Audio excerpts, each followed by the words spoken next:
ഇത്തരം അർപ്പണങ്ങളിലായിരുന്നു കാരുണ്യത്തിന്റെ പ്രവാചകൻ മുത്തുനബി സല്ലല്ലാഹു അലൈഹി വസല്ലം മക്കയിൽ ഭൂതനാണ്. അക്രമങ്ങളും അനാചാരങ്ങളും കൊയ്ക്കുത്തി വാങ്ങുന്ന കാലം.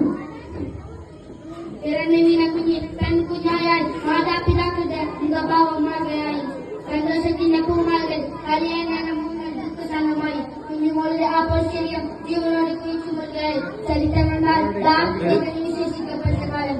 ചിന്തയാണ് നന്മയിൽ ലാലിത്യത്തിനും ഉദയം ചെയ്തത്. അയൽവാസി പട്ടിണി കിടക്കുമ്പോൾ വയറിനിറച്ച് ഭക്ഷണം കഴിക്കുന്നവൻ നമ്മളിൽ പെട്ടവനല്ല. സ്വന്തം മക്കളെ യതീമക്കളുടെ മുമ്പിൽ വെച്ച് താഴെന്ന് അബദ്ധം അറിവ് ചെയ്തു. വെളുത്തവനെയും കരുത്തവനെയും ഒരേ പാത്രത്തിൽ നിന്നും ഭക്ഷണം കഴിപ്പിച്ചു.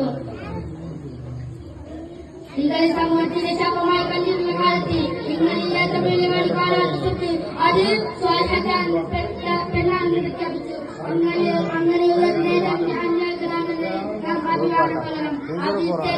നാം മാനുകളാക്കണം. ഭക്ഷണം കഴിക്കുമ്പോൾ, ഉറങ്ങുമ്പോൾ, കുളിക്കുമ്പോൾ, അങ്ങാടിയിലേക്ക് പോകുമ്പോൾ, വീട്ടിലേക്കും പള്ളിയിലേക്കും പ്രവേശിക്കുമ്പോൾ, അവിടെ ഇറങ്ങുമ്പോൾ എല്ലാം നബി സല്ലല്ലാഹു അലൈഹി വസല്ലം മാനുകൾ പിന്തുടരണം. നബി സല്ലല്ലാഹു അലൈഹി വസല്ലമയെ സ്നേഹിച്ചുകൊണ്ട് നമ്മുടെ പ്രവർത്തനങ്ങൾ ഇസ്ലാമിനോട് എല്ലാവർക്കും സ്നേഹവും ബഹുമാനവും ഉണ്ടാകണം. എന്നാണല്ലോ നബി സല്ലല്ലാഹു അലൈഹി വസല്ലം പറഞ്ഞത്. നബി സല്ലല്ലാഹു അലൈഹി വസല്ലമയെ സ്നേഹിച്ചുകൊണ്ട് അവിടുത്തെ ചാലുകൾ പിൻപറ്റിക്കൊണ്ട് ജീവിച്ച് മരിക്കാനും